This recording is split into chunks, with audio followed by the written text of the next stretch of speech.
तो hello guys, जय जगन्नाथ समस्त स्वागत कर यशवंत कुमार यूट्यूब चैनल को। तो जाजपुर होमगार्ड बर्तमान पुलिस वेरिफिकेशन आपण मैंने देखिथे। पुलिस वेरिफिकेशन मेरिट लिस्ट आसला। तो बर्तमान आज आम आलोचना करवा जे आपंकर फाइनल रिजल्ट केबे आसीपारे बा आपंकर केबे आसीबो, सिलेक्शन केमिति हेबो, कोन आउ थरे माने पुलिस वेरिफिकेशन आपंकर लिस्ट आसीबो कि, पुलिस स्टेशन वेरिफिकेशन लिस्ट आउ थरे आसीबो कि ताहा मु आपनको जनइबी ए वीडियो रे। ता पूर्व आपण जदि फर्स्ट टाइम आछंती हम यूट्यूब चैनल को ताले चैनल को गोटे सब्सक्राइब करके पाखरे थिया बेल आइकन को ऑन कर निज साथी मानन को शेयर करंतु।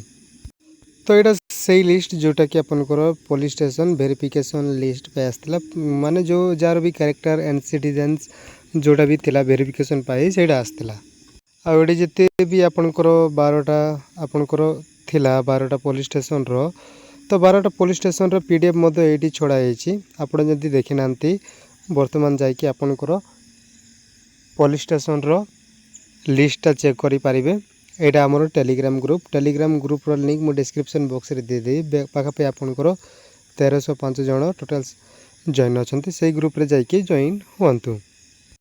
तो आपनको मन रे गोटी डाउट थियो जे 12टा police station merit verification merit list आसी आउरी कोण 11टा आउ थरे आसीबो कि, 11टा पुलिस स्टेशन रो आउ थरे आसीबो कि ना आसीछि कंप्लीटली, माने एई बाबद रे बहुत ही समस्तकर मन रे द्वंद्व अछि। केतेटा भाई माने मध्य निज पुलिस स्टेशन विजिट करथिले और पचारि थिले जे हमरो पुलिस स्टेशन रो वेरिफिकेशन लिस्ट आसी कि नाइ बोली कि।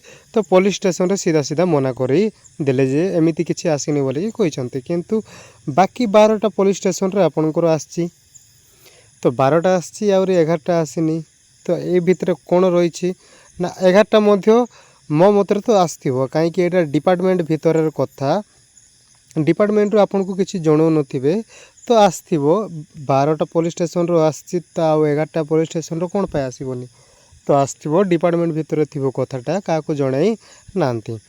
आउ रहिला आपनकर आउ थरे आसीबो कि आपनकर पुलिस स्टेशन वेरिफिकेशन लिस्टटा, तो आउ थरे आसीबोनी, वन्स टाइम ही आस्ताय, गोटे थरे आस्ताय।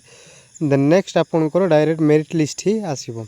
तो फाइनल रिजल्ट आपनकर केबे आसी पारे, तो फाइनल रिजल्ट आपनकर अनुमानिक भाव रे जे बहुत ही जल्दी आसीबा को हबो, काहे कि ना माने बहुत जल्दी ही आसीबो। आपनकर 20 रु आपनकर 25 तारिख भीतर ही आपनकर रिजल्ट आपण मान देखि पारिबे। काहे कि ना एटा होची आपनकर लास्ट वेरिफिकेशन पुलिस स्टेशन रो आपनकर सब कैरेक्टर वेरिफिकेशन हेता, एटा होची लास्ट। देन आपनकर मेरिट लिस्ट ही आसी थाए।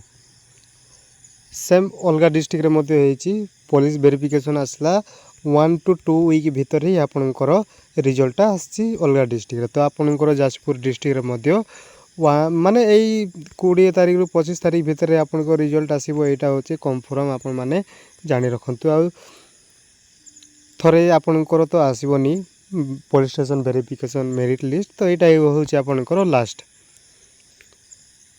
तो यह थिला कंप्लीट इन्फॉर्मेशन आपनकर रिजल्ट केबे आसीबो। तो चैनल को जो फर्स्ट टाइम आछंती ताले नियाती चैनल को सब्सक्राइब करके रखि थांतु, जा द्वारा आगो को जे कोनोसी भी इन्फॉर्मेशन मिले ताले मु आपनको जणाइबी एवं निज साथी मानन को वीडियोटा शेयर करंतु। तो आज पे एति कि कोन चाहउछंती आपण माने कमेंट करंतु, माने को टाइप रो जदी आपण को पुलिस स्टेशन विजिट करथिले आपनको आछि कि नाही कोन कहिसंती तांके आपण माने कमेंट करि पारिबे। तो आज पे एति कि रहिली, जय जगन्नाथ।